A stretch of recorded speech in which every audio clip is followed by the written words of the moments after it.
ይቅርብኝ ዙፋን ላይ መቀመጥ በክብር ይቅርብኝ ድሎቴን ምቾቴን ማባረር ልውደቅ ከእግሮቹ ስር ልቅረበው በእንባ በጾም በጸሎቴ ደጆቹን ላንኳኳ አዎ ወስኛለሁ በእርግጥ ምንም እንኳን ያለ ሕግ ቢሆን ፊቱ እገባለሁ ጽዋው ሞልቶ ዛሬም እየፈሰሰ ነው መረገም ይሁን አለመታደል አላቅም በሰሜን በደቡብ በምስራቅ በምዕራብ ያላችሁ ኦርቶዶክሲያኖች ባካችሁን ይሄን ቪዲዮ አብስታችሁ ኮፒ ሊንክ ሼር ሪፖስት እያረጋችሁ ይሄን ድምጽ ለዓለም እንደዚሁም ለቤተ ክህነት እንደዚሁም ለሚመለከተው አካል እንድታደርሱልን ስንል በሉል እግዚአብሔር ስም እንጠይቃለን። ሰማዕታት እንጂ አምነው የሞቱትን እንደሚታረድ በግ ልብሳችንን ሸጠን የትኛውን ቀን ነው እርሱት የምትሉት? እነዛ የዛሬ ዓመት ዝቋላ ገዳም ላይ የታረዱትን ነው ወይስ ጥር 27 ቀን እንደዛ እንደ ዱቄት የረገፉት ሰማዕታት የሻሸመኔ ሰማዕታት ናቸው? ወይስ እነዛ የያቤሎ ወጣቶች ናቸው? ወይስ ደግሞ ሞጆ አካባቢ እስከነ ሙሉ ቤተሰባቸው የተቃጠሉት ኦርቶዶክሲያን ናቸው? ወይስ አሩሲ ዶዶላ ላይ በግፍ የታረዱት ኦርቶዶክሲያኖች ናቸው እርሱት የምትሉ? እባካችሁን የተዋሕዶ ልጆች ድምጽ ኑን ለአባቶቻችን የአባቶቻችን በረከታቸው ረዳታቸው ይደርብን። ተገደሉ በግፍ ተገደሉ በግፍ ተገደሉ ማይተብ ስላሰሩ ተገደሉ ዝቋላ ላይ ያሉ ዘማይልም ሰምቶ ዝማይልም ሰምቶ ዝማይልም ሰምቶ ዝማይልም ሰምቶ ቸሩ መድኃኔዓለም ሰምቶ ሚጣቃ ማኑኤል ሰምቶ የሰማዕታቱ ረድኤታቸው በረከታቸው ይደርብን። ኮመንቱን በሙሉ ኦርቶዶክስ ተዋህዶ ኦርቶዶክስ እያላችሁ ጻፉ። ሁላችሁንም እወዳችኋለሁ። አመሰግናለሁ።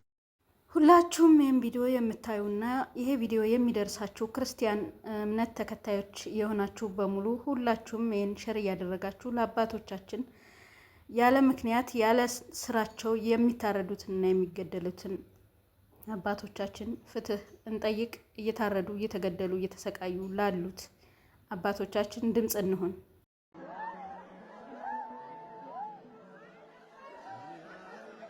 እኛ ምንም አንሆን ይብላኝ ግን ለነሱ እና ፍርሳት ሲሉ ቀድመው ለሚፈርሱ ለኢትዮጵያ መኖር ባለውለታዋ እንዴት ይሄ ሆነ ዛሬ ክፍያዋ ምን ባደረገች ነው ይሄ ሁሉ ጥቃት ወርቅ ላበደረች ጠጠር የሚሰጣት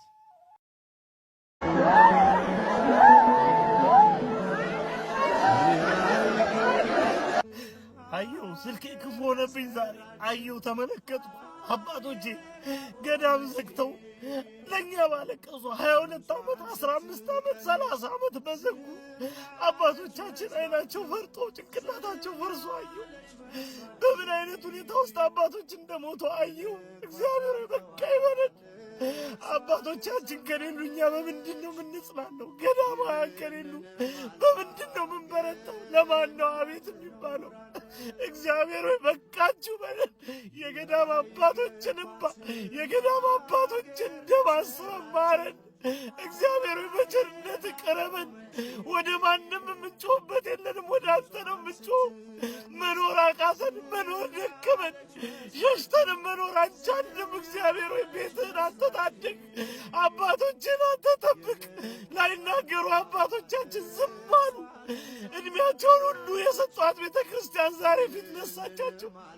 አባቶቻችን አይናቸው ፈርጦ የሞቱበትን አሁንም አባቶች ተገደሉ የሚል መግለጫ ሳይሆን የምንፈልገው ፍትህ ነው። ሁሌ በሚዲያ እየመጣችሁ አባቶች ተገደሉ የቤተ ክርስቲያናችን ቅጥር ተደፈረ እያላችሁ አትምጡብን። እሱን ሳይሆን የምንፈልገው ፍትህ ነው። ከዚህ በፊት አባቶች ዝቋላ ላይ ሲገደሉ የጮህነው የተናገርነው የመናገርና የመጮህ ሱስ ኑሮብን አይደለም፣ የዛሬው ቀን እንዳይደገም ስንል እንጂ። የምንናገራቸው ነገሮች በሙሉ የሚዲያ ማድመቂያ መስሎ የሚታያችሁ ግን ለምንድን ነው? ቤተ ክህነቱ ምንም አይነት መፍትሄ የማያመጣልን ከሆነ አትንገሩን። አሁንም በየገዳማቱ ለሞቱት አባቶች ፍትህ እንፈልጋለን። እናንተ ቤተ ክህነቱን ውሰዱት፣ ብፁዕ አባታችንና ቤተ ክርስቲያናችን ደግሞ ለክርስቲያኖች ስጡን። ሁላችሁም ኦርቶዶክሳውያን ኮመንት ላይ የገባችሁ ፍትህ ለአባቶቻችን እያላችሁ ጻፉ።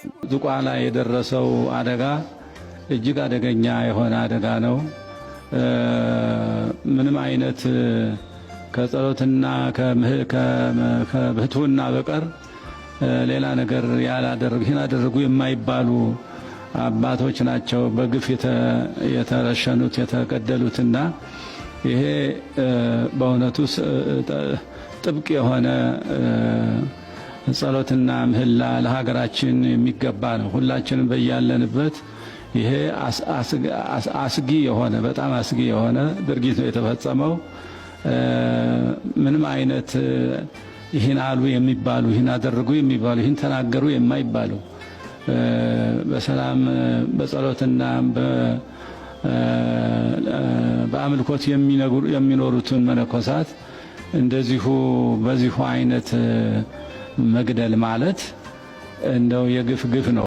ሰላምታዬ ለሰው ዘር በሙሉ ይሁን እያልኩኝ ዛሬ እንደ ማንኛውም ጊዜ በሰላማዊ ቪዲዮ አይደለም የመጣሁት። ነገር ግን ይህን ቪዲዮ ያያችሁ የሰው ዘር በሙሉ ሼር፣ ኮፒ ሊንክ እንድታደርጉልኝና ድምጽ እንድትሆኑልኝ እያልኩኝ በአክብሮት ጠይቃለሁ ማለት ነው። እኒህ አባቶች ምንም በማያውቁት ነገር እየተገደሉ እየታረዱ ነው ያሉት። ለኛ ብለው ነው የሁሉ ስቃይና መከራ። ስለዚህ ለነዚህ አባቶች ድምጽ ልንሆናቸው ይገባል። ድምጽ እንሆናቸው ባካችሁ፣ በእግዚአብሔር ስም ለምናችኋለሁ። ይህን ቪዲዮ አይታችሁ እንዳታልፉ። ሁላችሁ ወደ እግዚአብሔር ጩሁ። ነግሬያለሁ። ወደ እግዚአብሔር ጩሁ። ክርስቲያኖች አይታደኑም።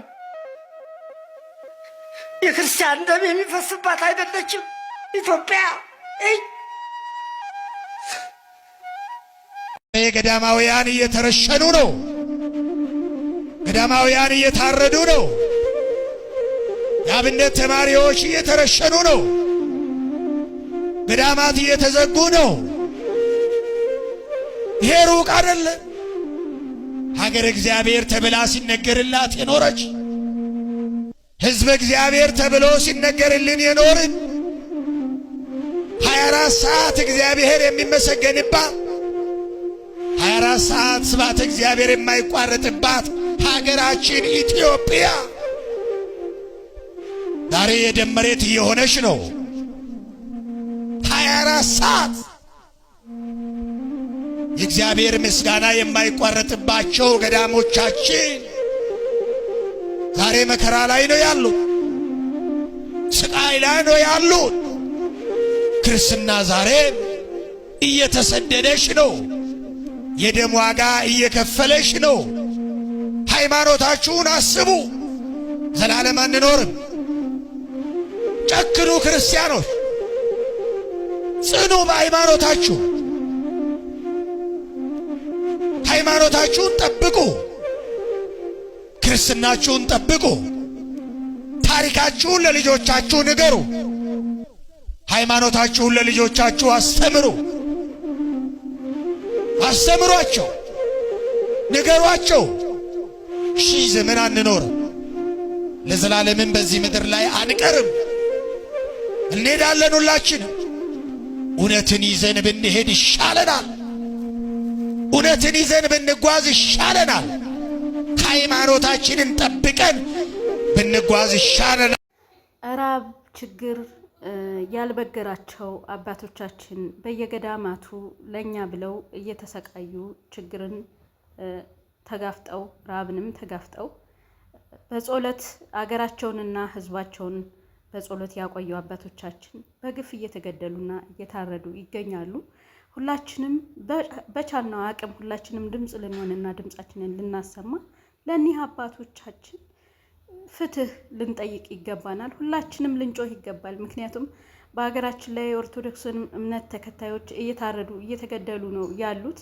ሀገራችን ላይ ፍትህ ጠፍቷል። ስለዚህ ሁላችሁም ይህ ቪዲዮ የሚመለከታችሁ በሙሉ ኦርቶዶክስ እምነት ተከታዮች የሆናችሁ ድምጽ እንሁን። ሁላችንም ተባብረን ድምጽ መሆን አለብን። ምክንያቱም ምንም በማያውቁት ምንም በሰላማዊ መንገድ እየኖሩ ባሉበት በጸሎታቸው ነው እኛ እየኖርን ያለ ነው።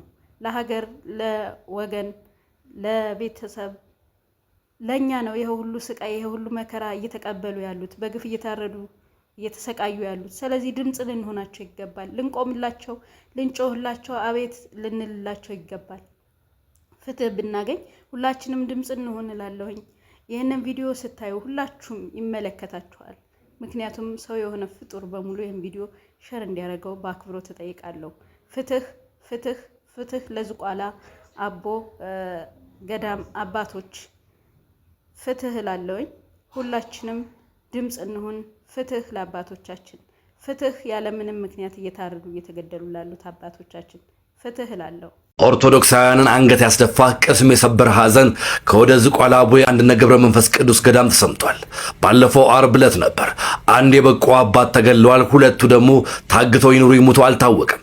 ይህ ደግሞ ተፈጸመ የሚባለው ኦነግ ሸኔ በሚባል ታጣቂ ግሩፕ ነው። ባለፈው ሳምንት ገዳሙ ያለበትን ቦታ ካላሳያችሁም በሚል አካባቢ ላይ የሚገኙ ሰዎችን አግተው ወስደው መከላከያ በመድረስ እዚህን ሰዎች በማስጣልም ያለፈው ሳምንት አሁን ቂም በቀል ቁርሾ ይዞ በገዳሙ የሚገኙ የበቁ አባቶችን አንደኛውን ገለው ቤታቸውን ሲያቃጥሉ ሁለቱን ወስደዋቸዋል። አሁንም ይሙቱ ይኑሩ እዛ ያሉት አባቶች ለቲክቫ እንደተናገሩት አያውቁም። እዚህም በአመቱ 5ኛ አባት ሆነው ሰማዕት የሆኑ አባት መሆናቸው ተረጋግጧል። እጅግ በጣም የሚያሳዝን ነው። ገዳሚያኑ ዓለም በቃኝ ብለው ለፈጣሪ ራሳቸውን ያስገዙ ለሀገር ሰላም ለሀገር አንድነት የሚጸልዩ እንጂ እንደዚህ አይነት ነገር ይገባቸዋል ህይወታቸውን ማጣት አለበትም ብዬ አላስብም። ያም ሆነ ይህ በአመት ልዩነት 5 የበቁ አባቶችን አጥተናል። እጅግ በጣም ያሳዝናል። ነፍሳቸውን በአጸደ ገነት ያኑርልን። ሰናይ ቀን ይሆነላችሁ።